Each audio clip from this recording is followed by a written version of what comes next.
petit Frenchie, bienvenue sur Ali Hope Travel. On se retrouve aujourd'hui pour une nouvelle vidéo et j'avais envie de vous raconter pourquoi j'étais partie en Australie du jour au lendemain et comment cette aventure m'avait choisie. Alors oui, cette aventure m'a choisie puisque en fait... Selon moi, il y a des jours comme ça où la vie a un sacré goût d'aventure, de kiff et de sensations encore plus fortes. Et c'est exactement ce qui s'est passé pour moi en 2016, juste avant que je parte en Australie. Vous savez, c'est le genre de décision qui s'impose à nous presque naturellement, des opportunités à saisir tout de suite, une nouvelle vie qui va commencer ailleurs, bref, un changement radical et totalement improvisé, c'est tout ce que j'adore en fait, et c'est tout ce qui... voilà, c'est exactement ma vie en général en fait, l'improvisation et les opportunités que je saisis au jour le jour, voilà, expérimenter la vie avec ouverture d'esprit et vivre le moment présent, je le dis souvent mais au final c'est exactement ce qui me représente dans ma vie quoi. Donc en fait le début de l'histoire, tout a commencé en 2014 quand j'ai voulu fuir un petit peu ma vie routinière et que j'ai été vivre en Corse, dans un petit village perdu dans les montagnes près d'Ajaccio. Et je peux dire que à ce moment de ma vie, j'avais besoin de me remettre en question et finalement cet isolement a été vraiment bénéfique pour moi et a été vraiment bienvenu parce que c'est pendant ces quelques mois, donc je suis restée un petit peu plus d'1 an en Corse et pendant cette période en fait j'ai vraiment réalisé que j'avais vraiment envie d'ailleurs et voilà, donc c'est vraiment quand je suis rentrée en 2016 que je me suis dit que j'avais envie de repartir pour plus longtemps et que j'avais l'objectif de vivre et travailler à l'étranger. Donc à l'époque j'étais en couple et mon compagnon me suivait totalement dans cette idée-là. Donc c'était cool, tant mieux. On avait émis en fait deux idées de destination. Donc pour lui, son choix c'était plutôt les États-Unis, parce qu'il y avait déjà travaillé pendant 1 an. Et pour moi, c'était l'Australie. C'était un pays qui m'avait toujours fait rêver et je sais pas si c'est enfin, inconsciemment ou pas, mais c'est clair que je ne pouvais pas faire plus loin quoi. C'était vraiment le bout du monde. Quoi qu'il en soit, on a gardé ces 2 idées, mais il y avait absolument rien de concret. Donc ça c'était en janvier 2016. On avait prévu de partir 1 mois en Thaïlande tout le mois de février et on s'est dit on avait besoin de se reposer, de se ressourcer un petit peu pendant ce séjour. Du coup on s'est dit qu'on en reparlerait à notre tour, donc en mars. Donc après notre petite aventure en sac à dos en Thaïlande, on est rentré en France voir nos familles et moi je me suis tout de suite mise à faire des recherches donc sur Google, voilà, sur les sites respectifs, donc aux US et en Australie. J'ai essayé de m'informer un maximum et en fait j'ai très vite réalisé que pour partir vivre et travailler en Amérique, enfin aux USA, c'est très compliqué. Voilà, si on n'a pas un compte en banque à 6 chiffres, voilà, ça devient très difficile, surtout pour moi en fait, qui n'avait aucune expérience, aucune qualification dans aucun domaine particulier. Je pouvais prétendre à aucun visa de travail en fait. Donc c'était compliqué. Le sponsorship aux États-Unis est relativement coûteux, long et compliqué à obtenir, donc du coup on a laissé tomber en fait. On a très vite laissé tomber les USA et on s'est concentré sur l'Australie. Donc j'ai concentré mes recherches sur l'Australie, donc tout ce qu'il fallait que je sache au niveau administratif. On a essayé de regarder aussi les sites d'emploi, alors surtout pour mon compagnon qui lui était chef de cuisine, qualifié, expérimenté et français. Donc voilà, voilà. Je me suis vraiment concentrée sur ça. Et en fait, tout à fait par hasard, au bout de quelques jours, on va dire même pas une semaine, je suis tombée sur une annonce qui me semblait intéressante. L'annonce disait recherche couple pour travailler à la maison avec des enfants et ayant des connaissances en restauration. Donc voilà, le poste était logé, nourri, blanchi et payé, donc ça nous semblait être intéressant pour notre arrivée en Australie. Donc j'ai répondu à l'annonce. Et sans trop y croire en fait, hein, parce que franchement c'était la première fois que je répondais à une annonce qui semblait intéressante. Et puis c'était vraiment au bout de quelques jours, j'étais encore dans le mode information, etc. Donc c'était vraiment un pur hasard, quoi. Et quelques jours après, donc le manager m'a répondu en me disant vos profils ne correspondent pas forcément à ce qu'on recherche, mais par contre on est intéressé par le CV de votre compagnon en tant que chef de cuisine. Donc de là, en fait c'était un restaurant, si vous voulez, le couple qui recherchait 2 personnes pour travailler à la maison et s'occuper des enfants et tout. Il venait d'ouvrir un restaurant gastronomique, donc dans une région gastro. Il recherchait donc un chef de cuisine ou un second de cuisine, je sais plus trop. Donc c'était plutôt intéressant, enfin c'était plutôt bon signe aussi. On était encore en France, on était au début de nos recherches et on avait une proposition d'embauche pour mon compagnon, donc déjà c'était quand même encourageant. Et donc j'ai commencé à parler avec le manager qui était français, heureusement, heureusement pour moi.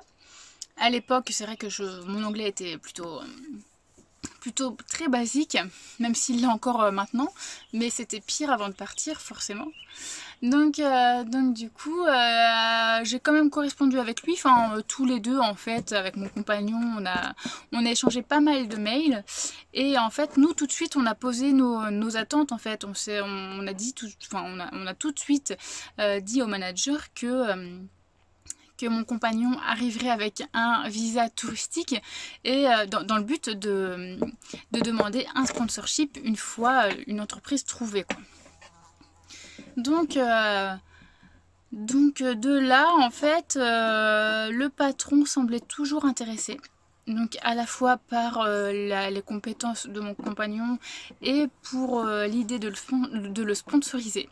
Après un essai bien sûr, puisque ça par contre je vous le recommande, ne prévoyez pas, enfin ne signez rien franchement avant d'être en Australie ou dans le pays concerné, puisque il faut vraiment une période d'essai avant, enfin je vous le confirme, de toute façon ça s'est confirmé après, il faut une période d'essai avant de signer un contrat. Enfin voilà, c'est bien, c'est rassurant de trouver quelque chose à partir de la France, mais rien ne vaut attendre d'être sur place pour prendre une décision, franchement.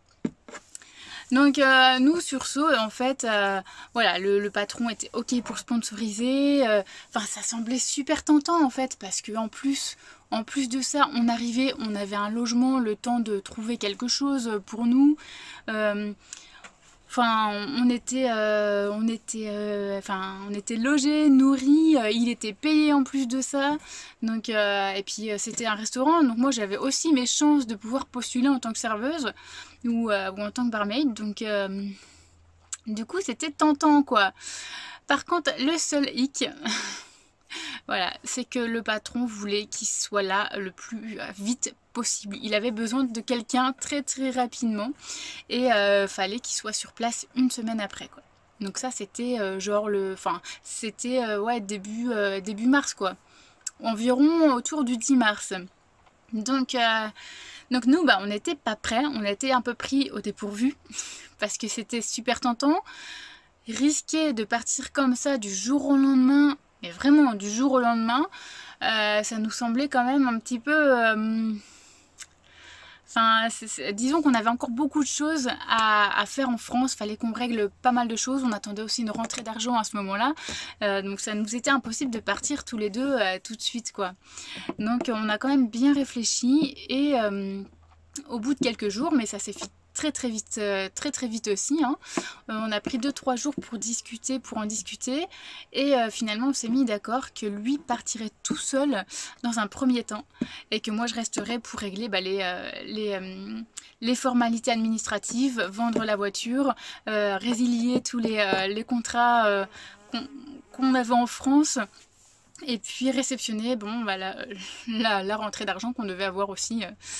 Voilà. Donc, après seulement 3 jours, on a quand même réussi à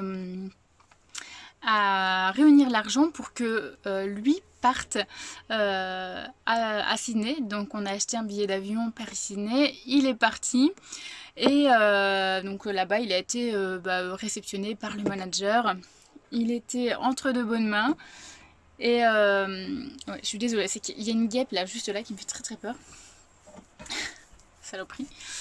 Et donc du coup il est parti en premier, moi je suis restée et puis ça a été très vite aussi parce que en 2 semaines j'avais tout fait, j'avais vendu la voiture, j'avais vendu des vêtements, enfin tout ce qui était matériel dont on voulait se débarrasser parce qu'en fait on savait même pas pour combien de temps on partait et que je pouvais pas me permettre de laisser tout dans la famille. Donc du coup j'ai réussi à faire tout ça en 2 semaines. Et une fois que tout ça a été réglé, alors en parallèle je m'informais beaucoup aussi hein, parce que finalement on partait de rien, on savait rien, on savait pas ce que je devais faire pour travailler en Australie, comment s'organiser, où trouver du travail, comment acheter une voiture, toute la paperasse et tout, on connaissait rien. Donc moi en attendant je me suis quand même informée et finalement 2 semaines après j'ai pris mon visa, donc mon Working Holiday Visa, puisque moi je suis partie avec un Working Holiday Visa, donc c'est un PVT, un permis vacances-travail en français, qui permet de vivre et travailler pendant 1 an sur le sol australien. Alors à l'époque, donc en 2016, le visa coûtait 314 €, il me semble. Il était valable, on pouvait y prétendre jusqu'à 31 ans, donc maintenant en 2020 c'est jusqu'à 35 ans, donc ça c'est top. Franchement vous êtes très chanceux. Et à l'époque on pouvait prétendre à une deuxième année si on validait, il me semble que c'est 90 jours dans un domaine particulier, par exemple en agriculture ou en faisant les fermes, etc. Donc bon, moi ça me concernait pas parce que c'était pas ce que je voulais faire. À la base je voulais partir donc avec un Working Holiday Visa et ensuite improviser par rapport au visa, au sponsorship, donc à la résidence temporaire qu'allait obtenir donc mon compagnon. Et puis de toute façon j'avais pas du tout l'intention de travailler dans les fermes, puisque j'allais plus ou moins le suivre lui dans son orientation, on va dire, professionnelle. Donc voilà. Et donc 2 semaines après, donc mon visa en poche, et d'ailleurs je dois avoir encore une bonne étoile au-dessus de la tête parce que je l'ai reçu, je l'ai validé en quelques secondes, c'est-à-dire que j'ai envoyé ma candidature et même pas 1 minute après j'avais le mail de valider comme quoi, j'avais le Working Holiday Visa quoi. Donc j'étais vraiment aux anges. Et 3 jours après, j'ai acheté mon billet d'avion et donc c'est comme ça que environ, moins de 3 semaines après, je suis partie en Australie. Donc voilà, 1 mois après avoir pris la décision, tiens, on va peut-être partir en Australie, ouais, bon, on va voir. Et voilà, en 1 mois, tout était fait, j'étais à Sydney et voilà, l'aventure commence. Et quelle aventure ça a été! Franchement, banque TFN, ligne téléphonique, tout ça en 2 jours c'était réglé. 1 semaine après on avait acheté une voiture, 3 semaines après on avait trouvé une coloc dans une maison géniale, dans une résidence trop bien. Et puis 2 jours après s'être installée dans la maison, j'ai trouvé un job en tant que barista. Donc C'était cool. Quand j'y repense, on a vraiment eu beaucoup de chance. Alors malgré tout, voilà, après l'adrénaline du départ, il y a eu quand même des moments d'incertitude, des craintes, des inquiétudes, mais voilà, tout ça a laissé place quand même à une grande part d'improvisation, et malgré les difficultés, parce qu'il y en a eu quand même dès le départ, hein, on a quand même réussi à s'en sortir, et c'était une expérience vraiment réussie. Voilà, je vous en reparlerai dans une autre vidéo parce que franchement ça va être un petit peu long je pense, mais dans tous les cas, je voulais juste vous dire, ne vous inquiétez pas.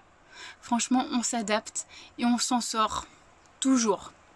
Voilà, sur ce, je vous laisse, je vous fais des gros bisous et je vous dis à la semaine prochaine pour la suite des aventures.